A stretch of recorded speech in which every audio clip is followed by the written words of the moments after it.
The Greater Chicago Food Depository occupies a football field-sized warehouse on the southwest side of the city.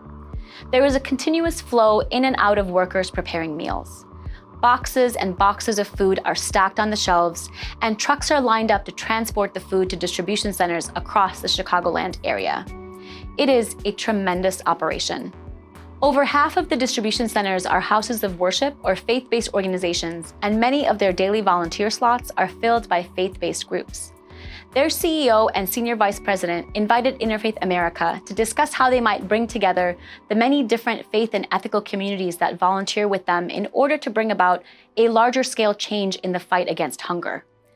With the number of hungry people in Chicago growing, the Food Depository board members wanted to find ways to combat the trends that are causing the hunger crisis, rather than merely addressing immediate needs. Since so much of their volunteer base is faith-based, it made sense to look for ways to leverage the religious diversity of their volunteers to lobby for policy changes that would help end hunger. Specifically, they were interested in finding ways to unite these different religious groups in their stance against the hunger crisis. We told them what they needed was an interfaith leader. They had vision.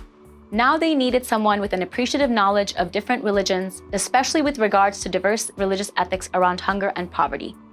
They needed someone with the skills to put that knowledge into action to mobilize those diverse groups and inspire them to work together for greater social impact. First, this person would need to know the best way to approach each community of volunteers. Second, they would need to set up activities to bring the different groups together, perhaps scheduling them to pack meals together instead of separately. Alongside the volunteer project, this leader might invite them to engage in organized and facilitated interfaith discussion that would allow people to share their faith stories that inspire them to serve those who are hungry. People might share stories from the lives of religious leaders, cite scripture, or relate examples from their own lives that exemplify their tradition and community. Over several weeks and several such activities, the interfaith leader would bring together volunteer leaders who have demonstrated an ability to mobilize, organize, and facilitate an advocacy movement. After identifying power brokers in the city, they could approach each with specific requests, capitalizing on the momentum of the building movement. After describing many more possibilities for how an interfaith leader could bring about the kind of changes sought by the Greater Chicago Food Depository, we listed various foundations and funding sources that might be willing to financially support this kind of staff position.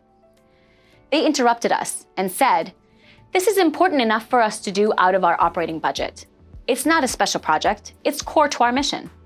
We had been involved in interfaith work for over 2 decades, and that was the first time we heard someone at a major organization say about interfaith, "This isn't a special project, it's core to our mission. We need to put up the resources to do it right."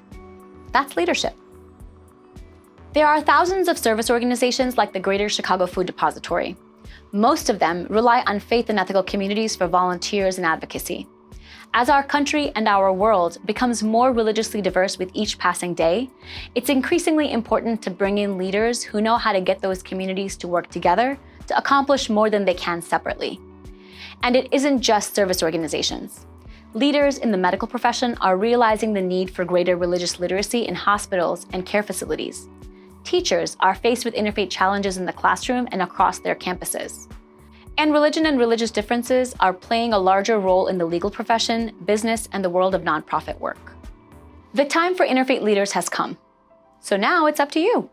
Where do we go from here?